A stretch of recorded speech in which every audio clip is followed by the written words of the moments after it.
اعوذ باللہ من الشیطان الرجیم بسم اللہ الرحمن الرحیم اللہم انا نسألک علما نافعا وعملا متقبلا ورزقا طیبا۔ السلام علیکم ورحمۃ اللہ وبرکاتہ۔ پچھلے ویڈیو میں ہم نے بات کی تھی اینیملز کے بارے میں۔ آج ہم دیکھیں گے جانوروں کو ذبح کرنے کے متعلق اہم احکام اور جانیں گے ان سے ریلیٹڈ کچھ اسلامک رولنگز۔ رسول اللہ صلی اللہ علیہ وسلم نے کہا، بے شک اللہ نے ہر چیز میں فضیلت رکھی ہے۔ اگر مارنا ہے تو بہترین طریقے سے مارو، اگر ذبح کرو تو بہترین طریقے سے کرو۔ اپنی چھری تیز کرو تاکہ جانور کو تکلیف نہ ہو۔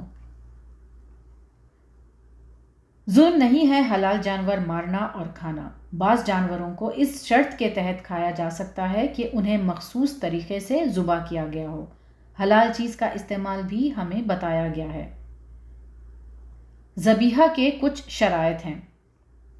جانور حلال ہو، چھری تیز ہو، لمبی ہو اور اس میں کوئی ڈیمیج نہ ہو، جانور پر وزن نہیں ڈالا جائے، قربانی کے عمل کے دوران جانور کو خوف یا تکلیف محسوس نہ ہو، ان کے سامنے چھری تیز نہ کی جائے، جانور کو ایک دوسرے کے سامنے نہیں ذبح کیا جائے، ذبح کرنے والے مسلمان کو علم ہو پراپر اسلامی طریقے کا، جانور کو مارنے سے پہلے کھانا، پانی اور سکون فراہم کیا جائے، ذبح کے وقت جانور کا زندہ ہونا ضروری ہے، جانور کا ٹریکیا اور ایسوفیگس کاٹنا ضروری ہے، ان کی ریڑھ کی ہڈی نہ توڑی جائے، سر کو مکمل طور پر نہ کاٹا جائے تاکہ فوری اور بڑے پیمانے پر خون نکلے، بسم اللہ پڑھی جائے، ایک جانور کو ایک بار ہی ذبح کیا جائے، سلاٹر اس طرح ہو کہ جانور کی جان جلدی نکل جائے، تکلیف میں اٹکی نہ رہے، جانور کو کم سے کم تکلیف ہو، گلے پر بہت تیز چاقو کے ساتھ ایک تیز گہرا چیرا ہو، جانور کے نروس سسٹم کو ڈیمیج نہیں پہنچنا چاہیے، اس سے وہ خون بہہ جانے سے پہلے ہی مر سکتا ہے، جب خون بہہ رہا ہو تو اس کی جان نکلنے تک اسے ہاتھ نہ لگایا جائے، ایک ہی وار میں ذبح کیا جائے، آرا چلائے جیسا چھری نہ چلائی جائے، چھری پر لگے خون اور نجاست کو ہر کٹ کے بعد بہتے پانی سے دھویا جائے،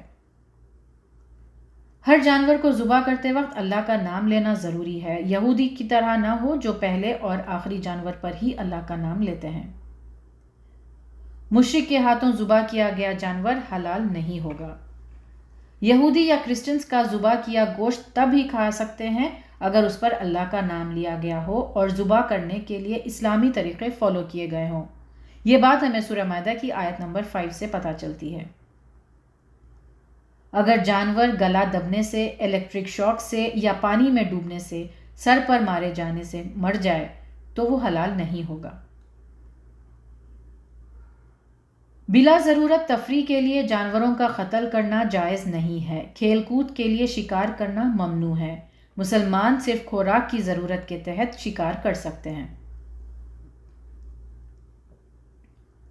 اگر کوئی بیوٹی پروڈکٹ میں کوئی اینیمل فیٹ ہے تو اسے استعمال کرنا تب جائز ہوگا جبکہ وہ جانور کو ہمیں کھانے کی اجازت ہو اور دوسرا شریعت کے مطابق صحیح طریقے سے اسے ذبح کیا گیا ہو۔ اگر کسی حرام اینیمل کا فیٹ ہے تو ہمیں استعمال نہیں کرنا چاہیے۔ ایک اصول ہم یاد رکھیں کہ جن جانور کو ہم کھا نہیں سکتے، انہیں مار نہیں سکتے، ان کی تجارت نہیں کر سکتے، ان کا چمڑا نہیں یوز کر سکتے۔ کبھی جانوروں پر ایکسپیریمنٹس کیے جاتے ہیں میڈیکل ریسرچ کے لیے یا میڈیکل سٹڈیز میں، اس کی اجازت ہے، مگر دھیان رکھنا ہے کہ ایکسپیریمنٹ کے لیے سب سے آسان شکل اختیار کرنی چاہیے جس سے جانوروں کو بھی کم سے کم تکلیف ہو۔ ان جانوروں پر تجربے کرنے کی اجازت ہوگی جو قدرتی موت مر چکے ہو، ایکسپیریمنٹ کے تحت انہیں مارا نہیں جا سکتا۔ ڈائناسورز کی ایگزسٹنس کو لے کر اکثر سوال کیا جاتا ہے۔ قرآن یا سنت میں اس مخلوق کے وجود کی نہ تصدیق ہے نہ تردید، تو وہ ہو بھی سکتے ہیں یا نہیں بھی۔ کچھ جانور ایسے ہیں جن کا ذکر قرآن اور سنت میں بالکل بھی نہیں ہے، حالانکہ وہ قرآن کے نزول کے وقت موجود تھے۔ ڈائناسورز کے ایگزسٹنس پر ڈسکشن سے بچنا چاہیے کیونکہ اس کا کوئی فائدہ نہیں ہے۔ رسول اللہ صلی اللہ علیہ وسلم نے ہمیں ان چیزوں میں مشغول ہونے سے منع کیا ہے جو کلیئر نہیں ہوتی اور جو کنفیوژن کریٹ کرتی ہے۔ سورہ مائدہ کی آیت 101 میں ہے، اے ایمان والو، ان چیزوں کے بارے میں سوال نہ کرو جو اگر ظاہر کیا جائے تو تمہیں برا لگ سکتا ہے۔ ایسے مسائل پر بحث کرنے کا کوئی شرعی فائدہ نہیں ہے۔ ڈارونز تھیوری۔ چارلز ڈارون نام کا ایک بایولوجسٹ تھا جس نے دعویٰ کیا تھا کہ انسان پہلے بندر تھا، پھر ایولیوشن کے پروسیس میں وہ انسان بن گیا۔ یہ عقل کے خلاف ہے اور تمام مذہبی تعلیمات کے بھی خلاف ہے۔ سورہ نور کی آیت 45 میں اور سورہ انبیاء کی آیت 30 میں اللہ نے فرمایا ہے کہ اللہ نے ہر جاندار کو پانی سے بنایا ہے۔ انسان کی پیدائش کے مرحلوں کو قرآن میں بہت ڈیٹیل میں بتایا گیا ہے۔ پھر یہ کیسے ممکن ہو سکتا ہے کہ انسان پہلے بندر یا کوئی جانور تھا؟ انسیکٹس کو مارنے کے لیے الیکٹرک انسیکٹ کلرز کا استعمال ایک ڈاؤٹ فل موضوع رہا ہے، لیکن ایسا کرنے میں کوئی حرج نہیں ہے کیونکہ آگ سے مارنے کی ممانعت ہمیں ابو ہریرہ رضی اللہ عنہ کی حدیث سے ملتی ہے، جہاں رسول اللہ صلی اللہ علیہ وسلم نے فرمایا کہ اللہ کے سوا کسی کو آگ سے عذاب نہیں دینا چاہیے۔ آگ کی سزا آگ کا مالک ہی دے سکتا ہے۔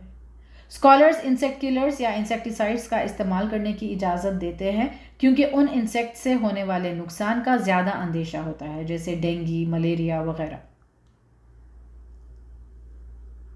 جانوروں کو مارنے کے بعد دفن کرنا ایک وسیع معاملہ ہے کیونکہ شریعت میں کوئی عبارت نہیں جس میں یہ کہا گیا ہو کہ دفن کرنا چاہیے یا یہ کہ ایسا کرنا منع ہے۔ علماء کہتے ہیں کہ بہتر ہے کہ ان کو دفن کیا جائے، ایسا نہ ہو کہ ان سے کسی کو کوئی نقصان پہنچے۔ اسلام یہ نہیں سکھاتا کہ جانوروں میں روح ہوتی ہے یا نہیں، یا یہ کہ آخرت میں جانوروں کا کیا انجام ہوگا۔ اللہ ہی بہتر جانتا ہے کہ جانوروں کے مرنے کے بعد کیا ہوتا ہے۔ قرآن کی آیتوں سے یہ ضرور پتہ چلتا ہے کہ قیامت کے دن جنگلی درندے اور مکھیاں بھی جمع کیے جائیں گے۔ ایک حدیث میں ہے کہ اللہ اپنی مخلوق جن، انسان اور حیوانات کے درمیان فیصلہ کرے گا۔ انصاف قائم ہوگا یہاں تک کہ سینگ والے جانور نے بنا سینگ والے جانور پر ظلم کیا ہوگا تو اس کا بھی حساب ہوگا۔ اگر کبھی کسی نے کسی جانور کو تکلیف پہنچائی ہے تو اسے توبہ کرنی چاہیے کیونکہ ان کا رب وہی ہے جس نے ہمیں ان کے ساتھ حسن سلوک کرنے کا حکم دیا ہے۔ مسلمان پیٹس رکھ سکتے ہیں بشرطیہ کہ ان کے حق ادا کیے جائیں، جیسے وقت پر کھانا دینا وغیرہ، مگر دھیان رہے کہ وہ غافل نہ کر دے، ان میں غرق ہو کر دین سے دوری نہ ہو، حقوق اللہ اور حقوق العباد کی ادائیگی میں فرق نہ پڑے۔ پرندوں کو پنجروں میں رکھنے کے بارے میں بھی سوال کیا جاتا ہے، اس میں بھی کوئی حرج نہیں ہے۔ انس رضی اللہ عنہ فرماتے ہیں کہ ان کے ایک بھائی تھے ابو عمیر، وہ ایک چھوٹے بچے تھے، ان کے پاس ایک چڑیا تھی جس کا نام نغیر تھا۔ رسول اللہ صلی اللہ علیہ وسلم نے جب اسے ایک دفعہ ان کے پاس نہیں دیکھا تو پوچھا، یا ابا عمیر ما فعل نغیر، یعنی اے ابو عمیر کیا ہوا تمہارے نغیر کو؟ جب وہ چڑیا مر گئی تھی تب آپ نے ابو عمیر کو دلاسا بھی دیا تھا۔ یاد رہے کہ پیٹس کے طور پر کتوں کو پالنا الاؤڈ نہیں ہے، اسلام میں صرف گارڈنگ ڈاگس اور ہنٹنگ ڈاگس رکھنے کی اجازت ہے۔ ریئر اور ایگزوٹک اینیملز جمع کرنے بہت سارے پیسے خرچ کرنا درست نہیں ہے۔ گھوڑے کے متعلق کہا گیا ہے، جو ایکچولی تمام پیٹس پر اپلائی کیا جا سکتا ہے، یہ کہ 3 کیٹیگریز ہے جہاں گھوڑے پالے جاتے ہیں۔ پہلا وہ باعث اجر ہوتا ہے، یعنی اللہ کی راہ میں جب پالا جاتا ہے۔ دوسرا جو عذاب سے بچائے، یعنی جب حلال روزی کے لیے، کھیتی باڑی یا سواری کے لیے پالا جائے۔ اور تیسرا باعث گناہ، جب فخر کے لیے، دکھاوے یا شان و شوکت کے لیے پالا جائے۔ یہاں ہمیں پتہ چلا کہ پیٹس رکھنے کا مقصد بھی امپورٹنٹ ہے۔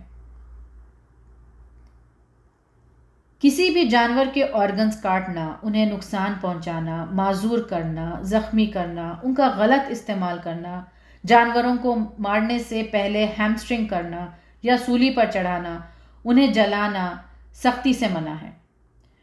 انہیں زخمی کرنے والا سامان نہیں استعمال کرنا چاہیے، جیسے سرکس میں انہیں مارنا، بھاری بوجھ اٹھانے پر مجبور کرنا، ریس میں انتہائی تیز رفتار میں دوڑانا، شدید ٹریننگ دینا وغیرہ۔ مسلمان سور کا نام بھی نہیں لیتے، کہیں دکھ جائے تو اسے تکلیف پہنچاتے ہیں۔ اسلام میں اس کا کھانا اور استعمال حرام ہے، لیکن اسے تکلیف نہیں دے سکتے، اور اس کا نام لینے میں تو کوئی حرج ہی نہیں ہے۔ حرام اینیملز اس صورت میں کھایا جا سکتا ہے جب جنگ یا قحط ہو، جان بچانے جتنا کھا سکتے ہیں۔ بچوں کو جانوروں سے مذاق میں بھی چھیڑخانی نہ کرنے دیا جائے، جیسے کسی چونٹی کے منہ سے پتے چھیننا، بنا وجہ ان کا راستہ روکنا، اڑنے والے انسیکٹس جیسے بٹرفلائز وغیرہ کے پروں کو پکڑ لینا۔ موذی یا نقصان دہ جانوروں کا ذکر احادیث میں ملتا ہے جن کو ہر جگہ مارا جا سکتا ہے اگر وہ آپ کو تکلیف پہنچائے۔ پاگل کتا جو زخمی کرے، بھیڑیا جو ریوڑ کو کھا لے، چوہا جو فصلیں اناج برباد کرتا ہے اور بیماریاں پھیلاتا ہے، بچھو، سانپ، چیل، کوا۔ یہ عام کوا نہیں بلکہ ایک ایسے ٹائپ کا کوا ہے جو چیزیں اور بچے چرا لیتا ہے۔ ان سب کو مارنے کی اجازت ہے اگر وہ ہمارے ہیبیٹیٹ میں گھس جائے، یہ نہیں کہ ہم جا کر ان کے ایریا میں انہیں مارے۔ ان پرٹیکولر جانوروں کو مکہ کے باؤنڈریز کے اندر بھی مارا جا سکتا ہے۔ رسول اللہ صلی اللہ علیہ وسلم نے اونٹ، گائے، بیل اور بکری کے علاوہ کسی کو بھی داغنے سے منع کیا ہے۔ داغنا یعنی کچھ نشان لگانا، یہ فیس پر نہیں کرنا ہے۔ رسول اللہ صلی اللہ علیہ وسلم نے اونٹ کو داغا تھا نشان لگانے۔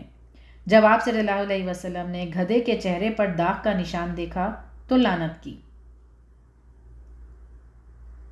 رسول اللہ صلی اللہ علیہ وسلم نے جنگلی جانور کی کھال پہننے یا ان پر بیٹھنے سے منع فرمایا ہے۔ ابو داؤد میں ہے کہ فرشتے ان لوگوں کے ساتھ نہیں ہوتے جو شیر کی کھال پہنتے ہیں۔ ہمیں ان سے نقصان بھی پہنچ سکتا ہے، اس لیے تو پانی دیکھ کر پینے کا، بستر جھاڑ کر سونے کا حکم ہے۔ صحیح بخاری میں ابو ہریرہ رضی اللہ عنہ سے مروی حدیث میں ہے کہ مشروب میں مکھی گر جائے تو اسے ڈبو دے پھر نکالے، کیونکہ اس کے ایک پر میں بیماری ہے اور دوسرے میں شفا۔ چوہا اگر گھی میں گر جائے تو گھی کے اتنے حصے کو نکال کر پھینک دینا ہے، باقی گھی کھانے کا حکم ہے۔ بلی کے جھوٹے کو پاک کہا گیا ہے۔ مرغے کی بانگ کی آواز سن کر اللہ کا فضل مانگنے کو کہا گیا ہے۔ سب سے زیادہ ناپسندیدہ آواز گدھے کی بتائی گئی ہے۔ بتایا گیا کہ کتا اور گدھا شیطان کو دیکھ سکتے ہیں، اور یہ کہ اونٹ کے ساتھ شیطان رہتا ہے۔ اونٹ کا گوشت کھانے سے وضو ٹوٹ جاتا ہے۔ مجھے ذاتی طور پر انسیکٹس اور جانوروں سے کراہیت اور چڑ ہوتی ہے۔ میں نے کبھی آج تک اینیمل ڈاکیومنٹریز نہیں دیکھے، لیکن میں یہ مانتی ہوں کہ سروائیول کے لیے انسان اور جانور ایک دوسرے پر ڈیپینڈنٹ ہے۔ وہ ہمارے سبلنگز ہیں جو ہمارے ساتھ ایک ہی دنیا شیئر کرتے ہیں۔ دنیا کو ان کے رہنے کے لیے ایک بہتر جگہ بنانے میں ہم اضافہ نہ بھی کر سکے تو کم سے کم انہیں ہماری طرف سے کوئی تکلیف نہ ہو۔ اللہ ہمیں تمام مخلوق کی برائی سے اور شر سے محفوظ رکھے، ہماری خبروں کو انسیکٹ فری رکھے۔ وآخر دعوانا ان الحمد للہ رب العالمین۔ السلام علیکم ورحمۃ اللہ وبرکاتہ۔